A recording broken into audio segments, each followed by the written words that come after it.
Leave a dangerous combat zone now. That is the Israeli military's warning to Gaza City residents as its ground incursion into the city begins. Israeli officials say the long-expected operation started early Tuesday and will proceed gradually, with the expectation of fighting up to 3,000 Hamas militants still believed to be there. Gaza health officials say overnight strikes killed dozens more people. The United Nations Children's Agency, UNICEF, warns intensified military operations in Gaza City will multiply children's suffering exponentially. U.S. Secretary of State Marco Rubio is in Qatar today after visiting Israel Monday. Before leaving Israel, he said time has almost run out for any sort of ceasefire hostage release deal. Take a listen. Well, as you saw, the Israelis have begun to take operations there, so we think we have a very short window of time in which a deal could happen. We don't have months anymore, and we probably have days and maybe a few weeks, so it's a key moment, an important moment. Israel's ground incursion into Gaza City is starting on the same day an independent United Nations commission has concluded Israel is committing genocide against Palestinians in Gaza. Israel refutes the report. We've got Jeremy Diamond live in Jerusalem for us. Jeremy, the Israeli incursion into Gaza City appears to be a critical moment in this prolonged war, given what we've also heard from the UN Commission of Inquiry today.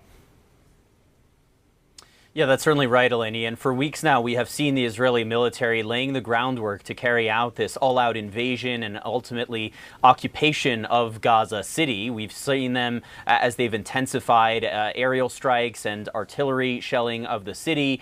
They then began moving into the outskirts of the city, including the Zaytun neighborhood of Gaza City, which is in the southern outskirts of that city. And now the Israeli military says that it has launched the main phase of this invasion with tanks and troops, some 20,000 strong force altogether, heading for the heart of Gaza City. However, it is important to note that so far we have not been able to independently verify the movement of Israeli ground forces towards the city center, whether on social media or from the freelance journalists who work with us and are actually on the ground. What we have seen was certainly a very intense night of aerial bombardments in Gaza City, very much on par with what we've been seeing for the last few nights. At least 38 people were killed in Gaza City alone. And in some of the footage that we've seen from the aftermath of those strikes, once again, we have seen the bodies of dead and wounded children, some of them being treated on a hospital room floor in Al-Shifa, very obviously shaken with shock, tears streaming down their eyes as doctors and nurses tried to treat them and comfort them. We also saw, of course, the wails of parents who lost children in last night's bombardment. What we are also witnessing is the enormous mass displacement of Palestinians from Gaza City. The Israeli military estimates that some 350,000 Palestinians have fled Gaza City so far. But keep in mind, this is a city that had a population of about 1 million. And so that leaves hundreds of thousands more still very much in the potential crosshairs of this Israeli ground invasion into Gaza City.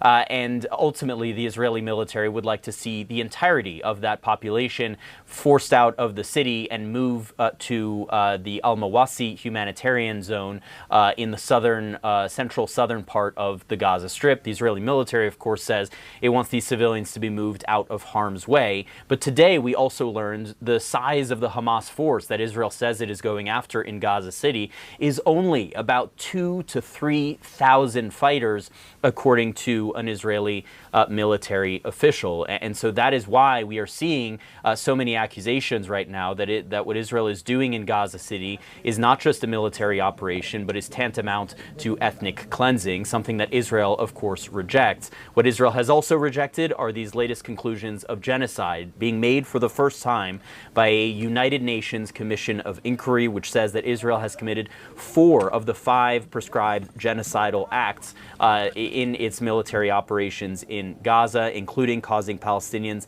serious bodily and mental harm, deliberately inflicting conditions of life calculated to bring about its physical destruction, and imposing measures intended to prevent births within the group. The Israeli government, for its part, once again vociferously and adamantly denying these accusations of genocide, insisting that its military campaign in Gaza is focused on Hamas. Eleni. Jeremy, thank you so much for that update. Appreciate it.